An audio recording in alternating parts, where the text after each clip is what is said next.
अस्सलाम वालेकुम। निजामाबाद के बीजेपी एमपी डी अरविंद का एक बयान ने तेलंगाना की सियासत में जबरदस्त हलचल मचा दी है। डी अरविंद ने तेलंगाना के चीफ मिनिस्टर रेवंत रेड्डी को लेकर एक ऐसा सियासी इशारा दिया जिस पर अब पूरी स्टेट में चर्चा हो रही है। अरविंद ने कहा कि तेलंगाना की सियासत आने वाले 2 सालों में बहुत ज्यादा गर्म होने वाली है और स्टेट में हाई टेंशन पॉलिटिक्स देखने को मिलेगी। इनके बयान के बाद कांग्रेस और बीजेपी के दरमियान सियासी जंग और तेज होती नजर आ रही है।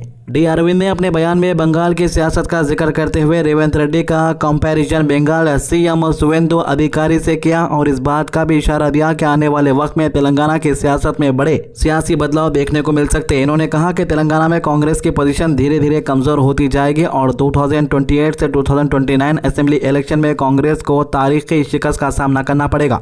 रिसेंटली इंडिया के प्राइम मिनिस्टर मोदी जी जब हैदराबाद आए थे तो तेलंगाना के मौजूदा चीफ मिनिस्टर रेवंत रेड्डी ने कहा था कि तेलंगाना के काम ठीक से नहीं हो पा रहे, सेंटर से जो मदद मिलनी थी वो मदद नहीं मिल पा रही। इसके जवाब में मोदी जी ने कहा कि भाई तुम्हें जो चाहिए मैं तुम्हें दूंगा, वो मेरे पास है, इसीलिए बेहतर है कि तुम मेरे पास आ जाओ। ये बातें मजाक मजाक में हुई, लेकिन यहाँ पर एक इशारा तो साफ हो गया कि इंडिया के प्राइम मिनिस्टर मोदी जी रेवंत रेड्डी को इनडायरेक्टली बीजेपी में आने के लिए कह रहे हैं। यहाँ तक कह रहे हैं कि तुम जो चाहते हो वो बीजेपी तुम्हें दे देगी। इस पर रेवंत रेड्डी मुस्कुराए भी। अरविंद ने दावा किया कि बीजेपी तेलंगाना में तेजी से मजबूत हो रही है और लोग कांग्रेस से मायूस होते जा रहे हैं। तो निजामाबाद के एमपी ने यह भी कहा कि तेलंगाना की सियासत अब सिंपल नहीं रहने वाली, बल्कि आने वाले वक्त में हर तरफ सियासी तनाव और जबरदस्त पॉलिटिकल फाइट देखने को मिलेगी।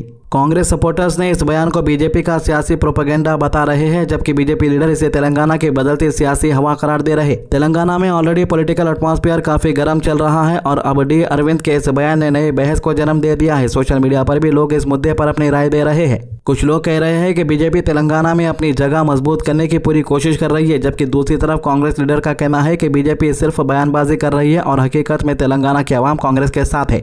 मेरे से जुड़ जाओ अन्नर చూసినావా దాని సంగతి నాకు తెలియదు వాళ్ళిద్దరి మధ్యలో సంభాషణ और इसलिए अच्छा है कि मेरे से ही जोड़ो।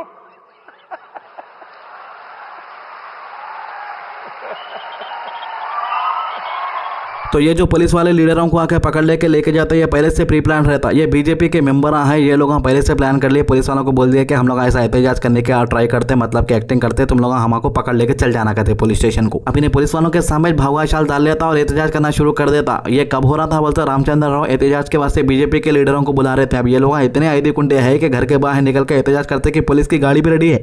अब इसके बाद पुलिस वाले क्या करते हैं, ये लोगों को सुकून से गाड़ी में डाल लेके एसी ऑन कर देते, यू टर्न मार लेके आके फिर घर में छोड़ देते। बस ये जिन लोगों का एहतजाज खत्म हो गया समझो। मतलब कि एहतजाज करने के वास्ते भी आजकल के लीडर इतना आईदी कुंडे के काम कर रहे कि देखे सो वाले इनको चाहने वाले ये समझना कि अरे देखो भाई लोग इतनी धूप में भी एहतजाज करने के वास्ते निकल रहे पार्टी के वास्ते। अब ये लोगों का आईदीपना इतना हो गया कि ये लोग इन लोगों की जो वीडियो क्लिप थी सोशल मीडिया पे पोस्ट करने से पहले ये जो एक्टिंग करने वाले थे वो तक क्लिप भी पोस्ट कर दिए, उसको एडिट करके रिव्यू नहीं करे, उसके साथ ही पोस्ट कर दिए समझो। तो नकल के वास्ते अकल होना बल्कि एक पुरानी कहावत है। ये लोग नकल तो कर सकते हैं लेकिन अकल नहीं है इन लोगों को। इन लोगों एक गलती ये कर दी कि वीडियो पोस्ट करने से पहले एडिट करना भूल गए बेचारे दोनों भी। मेंबर ऑफ पार्लियामेंट इकरा हसन ने उत्तर प्रदेश पुलिस पर इल्जाम लगाया कि इनको उस वक्त रोक लिया गया जब एक बुजुर्ग मां के साथ सहारनपुर डीआईजी ऑफिस इंसाफ के लिए गई थी। ये मामला शमली डिस्ट्रिक्ट के जसाला गांव से है, जहां एक जवान लड़के के कत्ल हुआ था। मरहूम की मां का कहना था कि पुलिस इन्वेस्टिगेशन से वो मुतमईन नहीं है और उनके बेटे के कातिलों के खिलाफ ठीक तरीके से कार्रवाई नहीं हो रही। इसी वजह से ये सीनियर पुलिस ऑफिसर से मुलाकात करना चाहती थी ताकि इनको इंसाफ मिल सके उन लोगों को जिनके ऊपर जुल्म हुआ। इकरा हसन ने कहा कि यह खुद उस बुजुर्ग औरत के साथ सहारनपुर डीआईजी अभिषेक सिंह के दफ्तर पहुंची। इनका कहना है कि यहाँ पर विक्टिम फैमिली को तसल्ली बख्श जवाब नहीं दिया गया और मां मायूस होकर ऑफिस से बाहर निकली। इसके बाद दफ्तर के बाहर माहौल गर्म हो गया। पार्किंग के बाहर इकरा हसन अपने सपोर्टर्स और विक्टिम फैमिली के लोगों से बात कर रही थी, तभी पुलिस ने इल्जाम लगाया कि इनके सपोर्टर्स रोड ब्लॉक कर रहे हैं और ट्रैफिक मूवमेंट में दिक्कत पैदा हो रही है। मौके पर मौजूद लोगों ने वीडियो भी बनाया। इसमें इकरा हसन और एक लेडी पुलिस ऑफिसर्स के दरमियान बहस देखी गई। वीडियो सोशल मीडिया पर तेजी से वायरल हो गई और सियासी माहौल और भी गर्म हो गया। इकरा हसन का आरोप है कि पुलिस ने इनको प्रेशर में लाने के लिए और डराने की कोशिश की। इन्होंने कहा कि इनको कुछ देर के लिए विमेन पुलिस स्टेशन ले जाया गया, जहां लगभग 10 मिनट तक रखा गया। इनका कहना था कि ये एक तरह का इंटिमिडेशन था ताकि ये इस मामले में आवाज ना उठाए। हम गए थे डीआईजी साहब के पास। एक जो कार्रवाई गसाला में हुई है, जो माँ है वो लगातार ये कह रही है कि उनको इंसाफ नहीं मिला है। इंसाफ की गुहार को लेकर हम डीआईजी साहब के पास आए थे जो माता जी हैं मोनू कश्यप की, उन्होंने अपना पक्ष रखा, अपनी बात रखी। डीआईजी साहब जिन्होंने पहले से ही उन्हें सारी चीजों को मना कर दिया, माँ की बात को सुनने से मना कर दिया, उन्होंने उस गरीब मजलूम बूढ़ी माता को कहा कि आप जाइए यहाँ से। मैं उनके साथ गई थी, मुझसे वो बर्दाश्त नहीं हुआ और फिर डीआईजी साहब वहां से खुद उठकर चले गए। तो हम बाहर आए, हम बाहर आकर दोबारा एक एप्लीकेशन बनाने की योजना में थे, बात कर रहे थे, तो ये सब हम पे चढ़े पुलिस वाले कि यहाँ पे हंगामा मत कीजिए। हम पार्किंग में थे, हम सड़क पे नहीं थे। रिकॉर्डिंग हमारे पास भी है, सड़क लगातार चलती रही है।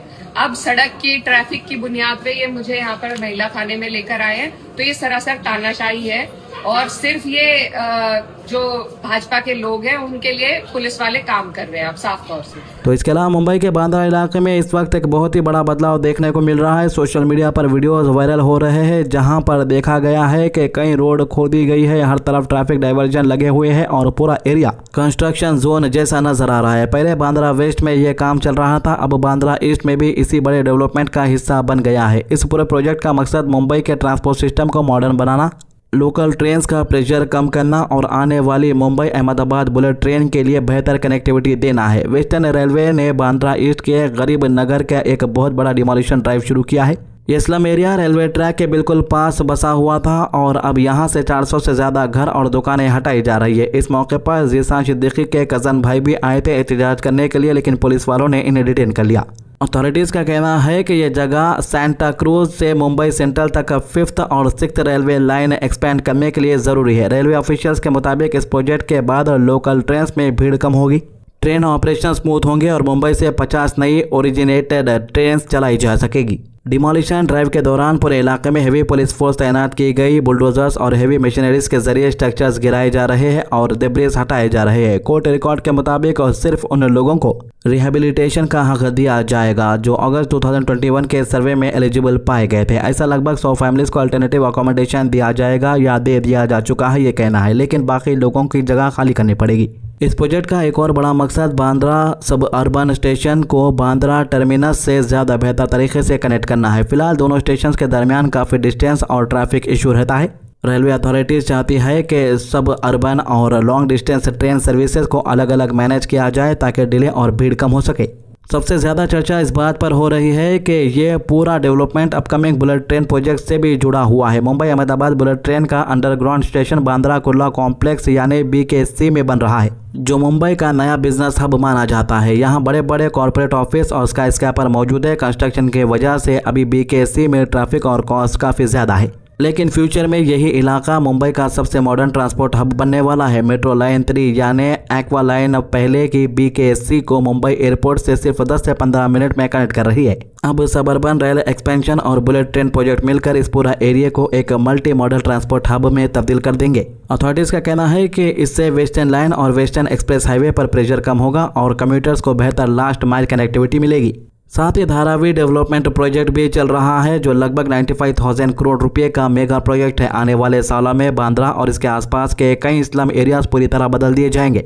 लेकिन दूसरी तरफ गरीब नगर और धारावी के कई रेसिडेंट्स का कहना है कि उनके साथ इंसाफ नहीं हो रहा है। कई फैमिलीज यहाँ जनरेशन से रह रही है और उनका मानना है कि इलेक्शन के वक्त ही उनको याद आती है। हाईकोर्ट ने रिहेबिलिटेशन का ऑर्डर दिया है, लेकिन ग्राउंड पर कई लोग अपना घर टूटने से परेशान और मायूस नजर आ रहे। तो ये थी इन मामलों के अभी तक की अपडेट। हमारे चैनल को सब्सक्राइब कीजिए, हमारे वीडियोस को ज़्यादा से ज़्यादा लोगों तक शेयर कीजिए। अल्लाह हाफिज़।